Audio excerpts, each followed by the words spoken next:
बच्चों good afternoon. शुरू करते हैं इफ एल्स स्टेटमेंट से। इफ एल्स स्टेटमेंट क्या होता है, इसको देखिए कहते क्या है, समझने की कोशिश करना। इफ एल्स, अगर ये नहीं तो वो ये कहते हैं ना, यार तू ये काम कर लेना, अगर ये नहीं कर पाया तो वो कर लेना, यार if you could do that then else, ये कहते हैं ना, else else you should do that, अगर तुम ये कर ले तो ठीक, नहीं तो वो करो। इफ एल्स ये इंग्लिश का टर्म है और इसको हम लोग इस लैंग्वेज में सीखेंगे कि कहाँ पे यूज होता है। ठीक है, चलिए सबसे पहले जो हम शुरू करेंगे वो करेंगे इसकी इफ स्टेटमेंट सिंटेक्स से। सिंटेक्स ये होता है सिंटेक्स, यानी सिंटेक्स क्या होता है? सिंटेक्स एक तरीके से एक रूल होता है, ऐसा रूल होता है जो कंप्यूटर में फॉलो किया जा रहा है, स्पेशली सी लैंग्वेज में। यानी कि जो डेनिस रिची थे, डेनिस रिची मीन्स जिन्होंने ये लैंग्वेज बनाई थी, उसने इस लैंग्वेज के लिए, मतलब लैंग्वेज मतलब इस लैंग्वेज के लिए कुछ रूल बनाए थे। उन रूल को अगर आप फॉलो करेंगे तो ये प्रोग्राम बिल्कुल सही चलेगा, अदरवाइज एरर देगा। तो यहां पे लिखा है टेस्ट एक्सप्रेशन, कुछ बुक्स यहां पे बोलेंगी कंडीशन टेस्टिंग, कंडीशन टेस्टिंग। यहाँ पे टेक्स्ट एक्सप्रेशन लिखा है, यहाँ पे कंडीशन टेस्ट भी बोल सकते हैं, बस इफ लगा दीजिए आगे। और ये जो करली ब्रेसेस आपको दिख रहे हैं, इसको बोलते हैं स्कोप। ये आप भूलिएगा नहीं, इसको बोलते हैं स्कोप। स्कोप से मतलब ये है कि यहाँ पे ये इफ कंडीशन जो है, इसकी जो लिमिट होगी या इसकी जो पावर होगी वो यहां तक ही चलेगी, इससे ज्यादा नहीं चलेगी। यानी इस करली ब्रेसेस के अंदर ही इफ की पावर रहने वाली है। ये मैंने आपको बता दिया, यहां से लेके यहां तक इफ की पावर रहेगी। अगर मान लीजिए ऊपर भी करली ब्रेसेस है तो इफ की पावर यहां नहीं चलेगी, ऊपर इफ के ऊपर नहीं चलेगी ना इसके नीचे, यानी कि सिर्फ इन करली ब्रेसेस के अंदर ही चलेगी। ये आपको ध्यान में रखना है। ठीक है, अब हम आगे बढ़ते हैं। इफ कैसे काम करता है इधर देखिए, बहुत ढंग से देखना आप लोग। देखिए पहले जो बुक कह रही है उसकी बात देख लेते हैं। How if statement works. The if statement evaluates the test expression inside the parenthesis. यानी कि जो इफ स्टेटमेंट है वो इन पैरेंथेसिस के अंदर काम करता है, सिर्फ इनके अंदर। ठीक है, देखो पैरेंथेसिस के अंदर लिखा है ना, साफ साफ लिख रहा है टेस्ट लेस देन 10। यानी टेस्ट जो वेरिएबल है जिसकी वैल्यू दे रखी है 5, वो किस टाइप का है? वो इंटीजर टाइप का है। तो क्या वो छोटा है? अगर कंडीशन ट्रू होती है ना बेटा, तो वो सीधे इस करली ब्रेसेस के अंदर आ जाएगा। अगर कंडीशन ट्रू, याद रखना मैथमेटिक्स में दो टर्म चलते हैं, ट्रू एंड फॉल्स। ट्रू को 1 बोलते हैं, फॉल्स को 0 बोलते हैं। अगर कंडीशन ट्रू है यानी कंडीशन सही है, अगर मैंने बोला मैंने बोला if polytechnic second year CS student present, तो बोल दो यस, नहीं तो बोल दो फॉल्स। यानी कि पॉलिटेक्निक सेकेंड ईयर सीएस के बच्चे अगर प्रेजेंट है तो बोलो यस, नहीं तो फॉल्स। यानी कि वो प्रेजेंट है तो उसने फॉल्स बोल दिया, मतलब ट्रू बोल दिया। और फॉल्स मतलब अगर कोई भी प्रेजेंट नहीं होता तो, छोटी सी एग्जांपल था। और अगर कंडीशन फॉल्स होती है तो सीधे वो बाहर आ जाता है।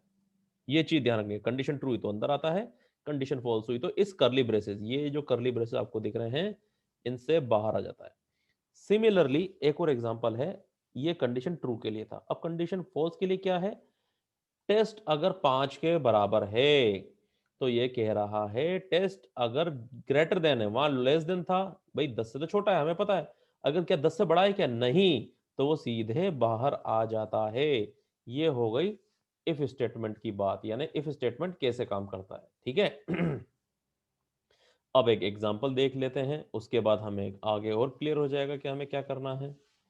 ये कह रहा है सबसे पहले हेडर फाइल बना दी इसने। ठीक है, हेडर फाइल ये रही stdio.h, यानी standard input output dot H, इसका फुल फॉर्म होता है। इसके अंदर क्या होता है? Print F, integer, scan F, return, इन सब की डेफिनेशन है। डेफिनेशन का क्या मतलब हुआ कि इन सब की डिटेल इस हेडर फाइल में मिल जाएगी। ठीक है, अगर आप ये नहीं लिखोगे तो एरर आ जाएगी। और ये हैश इंक्लूड होता है प्री प्रोसेसर डायरेक्टिव, यानी इस हेडर फाइल की जो डेफिनेशन है वो इस हेडर फाइल में ये इंक्लूड कर रहा है। यानी कि हेडर फाइल का जो कंटेंट है वो इस प्रोग्राम के लिए इंक्लूड किया जा रहा है। यानी कि हमें इस प्रोग्राम के लिए standard input output dot H की जरूरत है, इसलिए हम उसे इंक्लूड कर रहे हैं इस प्रोग्राम में। ठीक, फर्स्ट पॉइंट। अब मेन फंक्शन शुरू होता है और हमने क्या लिखा, इंट नंबर। इंट नंबर से क्या मतलब है हमारा, हमने एक वेरिएबल ले लिया, ठीक है, यानी हम ऊपर से नीचे की तरफ जा रहे हैं, इसे बोलते हैं टॉप टू डाउन अप्रोच। यानी आप ऊपर से चल रहे हो और नीचे जा रहे हो, ये आपकी अप्रोच है। जैसे कहते हैं ना, हर प्रॉब्लम का अप्रोच करने का तरीका अलग अलग होता है। मैथ्स को आप अलग तरीके से करोगे, इंग्लिश को आप अलग तरीके से करोगे। उसी तरीके से अगर मैंने आपको बोला 2+ मतलब अगर आपको 4 रिजल्ट लेके आना है, मैथ्स में कोई सी भी ऐसी कैलकुलेशन करोगे 4 आए, तो आप हर कोई अलग अलग करेगा। कोई बोलेगा 2+2, ये एक अलग अप्रोच है। कोई बोलेगा 2 × 2, ये एक अलग अप्रोच है। कोई बोलेगा 8/2, वो भी एक अलग अप्रोच है। कोई बहुत ही बुद्धिमान होगा तो बोलेगा सर √16, √16, ये भी अलग बात है। तो ये अप्रोच कहलाती है, ठीक है। तो ऊपर से जब हम नीचे की तरफ चलते हैं ना बच्चों, तो इसे हम बोलते हैं टॉप टू डाउन अप्रोच, इसलिए भूलिएगा नहीं इस लाइन को। जब आप नीचे आए तो नीचे से देखा प्रिंट एफ, और प्रिंट एफ हम देख चुके हैं आउटपुट फंक्शन है, क्योंकि प्रिंटर एक आउटपुट है, तो आउटपुट फंक्शन यानी कि स्क्रीन में एज इट इज लिखा हुआ दिखेगा, एंटर एन इंटीजर। इवन ये डबल कोट्स जो दिख रहे हैं ना आपको, डबल इन्वर्टेड कोमास, ये इसके अंदर आप जो भी लिखते हो ना, इवन ये डॉट, ये 2 डॉट कॉलन जिसे बोलते हैं, ये भी लिखाई में आ जाता है। यानी कि इस डबल कोट से कंप्यूटर क्या समझता है कि आप इसके अंदर जो भी दे रहे हो, जो भी मतलब आप गणित को भी दे रहे हो, मैंने लिख दिया यहाँ 2+2, तो ये उसको भी क्या समझता है, उसको समझता है स्ट्रिंग। ये आप ध्यान रखना, स्ट्रिंग क्या होता है, ये यूं समझता है कि इसके अंदर डबल कोट्स के अंदर इंसान जो भी लिख देगा या यूजर जो भी चीज लिखेगा, वो कोई स्ट्रिंग लिखी होगी। स्ट्रिंग मतलब ग्रुप ऑफ कैरेक्टर्स। जैसे कि मैंने लिखा पोली, ठीक है, पॉलिटेक्निक के लिए मैंने लिखा पोली, तो अगर मैं सिर्फ वाई लिखूंगा तो वाई का कोई अस्तित्व है ही नहीं, तो ये मैंने लिखा सिंगल कोट्स में, फिर एल वाई लगा दिया, फिर ओ लगा दिया, फिर पी लगा दिया। अगर मैं इन सबको सिंगल कोट्स, इसे बोलते हैं single quotes, single inverted coma English में बोलते हैं, और कंप्यूटर में बोलते हैं कोट्स, QUOTES, कोट्स, ठीक है। डबल इन्वर्टेड कोमा के अंदर अगर आप लिखोगे तो उसको ये स्ट्रिंग समझेगा, सिंगल को ऐसे एक साथ लिखोगे तो ये क्या हो जाएगा, कैरेक्टर, ग्रुप ऑफ कैरेक्टर्स। अब इसने क्या बोला, हमने इंटीजर जो है एक नंबर वेरिएबल ले लिया इंटीजर टाइप का। अब मैंने यहाँ इनपुट लिया, स्कैन, स्कैन मतलब होता है इनपुट लेना यूजर से। अगर जब भी परीक्षा में कोई सवाल आ जाए कि take the input from the user, तो आप समझ जाइएगा कि आपसे इनपुट लेना चाह रहा है। तो यहां से आपसे इनपुट ले लेगा, इनपुट लेने के बाद वो फिर से नीचे जाएगा। आपने कोई भी वैल्यू दे दी, लेट से आपने 2 वैल्यू दे दी। अब ये बोल रहा है कि if number is less than 0, आपने तो वैल्यू 2 दी है, मगर आपको पता है कि 2 तो 0 से बड़ा होता है, तो वो इस करली ब्रेसेस के अंदर नहीं आएगा, वो सीधे बाहर आ जाएगा। और क्या लिखा आएगा, the if statement is easy, और सीधे बाहर आ जाएगा। वेर एज आपने फिर से वैल्यू दी कि चलो मैं एक बार फिर वैल्यू देता हूं, आपने दे दी इस बार -2, और आपको पता है कि 0 से छोटा होता है -2, तो वो अब नीचे आ जाएगा अंदर। अब क्या लिखा आएगा, यू एंटर्ड, ये जो %d लिख रहा है ना, तो आपका आंसर लिखा आएगा यू एंटर्ड।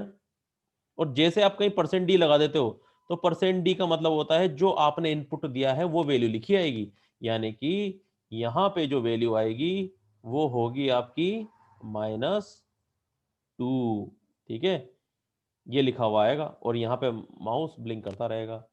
इस तरीके से प्रोग्राम बनाया जाता है और ट्रेस किया जाता है। तो आपको ये चीज प्रैक्टिस करनी है, राइट। ये देखो यू एंटर्ड -2, इसने तो -2 सही में दे दिया, तो आपका आंसर आ गया यू एंटर्ड -2, ठीक है। The if statement is easy, इसके खत्म होने के बाद आ गया स्टेटमेंट इज इजी, क्लियर। ये तो हुआ ये तरीका। ऐसे ही आप आगे के प्रॉब्लम भी कर सकते हो, क्वेश्चंस को सोल्व कर सकते हो, ठीक है। तो मैं एक और एग्जांपल ले लेता हूं इफ एल्स का। अभी तो मैंने इफ पढ़ाया था, अब एल्स भी देख लो। अब यहां पे क्या होता है, कंडीशन एक्सप्रेशन यहां पे होता है। अगर कंडीशन आपकी ट्रू हुई तो ये सीधे अंदर आ जाता है करली ब्रेसेस के, और फॉल्स होती है तो वो एल्स वाली चीज को प्रिंट कराता है, ठीक है। अब कैसे होगा ये भी देख लो आप अपने हाथों से। चलो आगे बढ़ते हैं। ये एग्जांपल देखिए आप, मैं कलर दूसरा ले लेता हूं। यहां पे ये कह रहा है कि आपने एक वेरिएबल ले लिया टेस्ट नाम का, ठीक है, और जब आपने इसका वेरिएबल लिया तो इसकी वैल्यू दे दी 5, राइट। अब जैसे आपने वैल्यू दी 5, तो यहां पे जो 5 है ये मैंने इस तरह से लिखा 5 लेस देन 10, कंडीशन ट्रू है। अगर कंडीशन ट्रू होती है तो आप नीचे आ जाते हैं, और कंडीशन अगर फॉल्स होती है तो सीधे आप एल्स में आ जाते हैं। इन द सेम मैनर यहां पे मैंने लिखा टेस्ट 5, वही सेम क्वेश्चन है, 5 10 से छोटा होता है क्या? नहीं, फॉल्स, कंडीशन फॉल्स हो गई, तो आप बाहर आ जाओगे। ठीक है, जो भी यहाँ लिखोगे कि नहीं आपने गलत लिखा है, जो भी आप स्टेटमेंट लिखना चाहोगे वो प्रिंट हो जाएगा यहाँ पे बिना किसी रुकावट के और प्रॉब्लम के। ठीक है, चलिए अब आगे बढ़ जाते हैं। अब एग्जाम्पल देख लीजिए आप, एग्जाम्पल क्या कह रहा है, वही सेम प्रॉब्लम प्रॉब्लम है और इस प्रॉब्लम में हमें कुछ नहीं करना है, हमें सिर्फ वैल्यू रखनी है। इफ कंडीशन पहले ग्रेटर देन थी, इस बार इक्वल टू रखी है। नंबर मोड 2, इसका क्या मतलब है इसे समझते हैं। मैंने लिखा 7/3, मैंने लिखा 7 मोड, इसको बोलते हैं मोड, कंप्यूटर या सी लैंग्वेज में बोलते हैं मोड। तो अब इसका क्या अंतर है और क्या आंसर आएगा? देखो, अगर मैं डिवाइड कर रहा हूं 3 से, तो हमें पता है 3 2 6 1। ठीक है, तो इसका आंसर आएगा 2, इस वाले का क्वेश्चन का आएगा 2, और इस वाले का आंसर आएगा ये 1, ये 1 इसका आंसर आएगा, यानी कि ये काम आता है रिमाइंडर निकालने के। ठीक है, ये ध्यान रखना आप लोग, मोड मतलब होता है रिमाइंडर। तो ये कह रहा है नंबर मोड बाय 2, ये वेरिएबल ले लिया मैंने इंटीजर, और आप कुछ भी दे सकते हो। ये देखो स्कैनफ लिखा है ना, स्कैनफ देखते समझ जाओ कि यूजर जो चाहे वो वैल्यू दे सकता है। लेट से आपने दे दिया 24 या 23, और 23 मोड बाय 2, अब आपको समझना है 23 मोड बाय 2 यानी कि मैं 23 को जब डिवाइड करूंगा 2 से तो कितनी बार आएगा? तो साफ साफ मुझे दिख रहा है 11 बार मैं लिख देता हूं तो 22 बार तो आ जाता है, तो आंसर आया 1, तो आपका आ गया 1। तो ये क्या है, क्या 23 ऑड है या इवन है? हमारा तो 1 बच गया, इसका मतलब ये क्या है, ये एल्स में आ जाएगा, कंडीशन फॉल्स हो गई। कंडीशन ट्रू होती, मान लो मैं 24 देता वैल्यू, 24 को 2 से डिवाइड करो कितनी बार जा रहा है? 12 बार जा रहा है पूरा पूरा। तो इसके बाद आपको कोई रिमाइंडर मिल रहा है क्या? नहीं, कुछ नहीं मिल रहा, दैट मीन्स वो इवन इंटीजर है, ये प्रिंट हो जाएगा। इस तरीके से प्रॉब्लम को सॉल्व किया जाता है।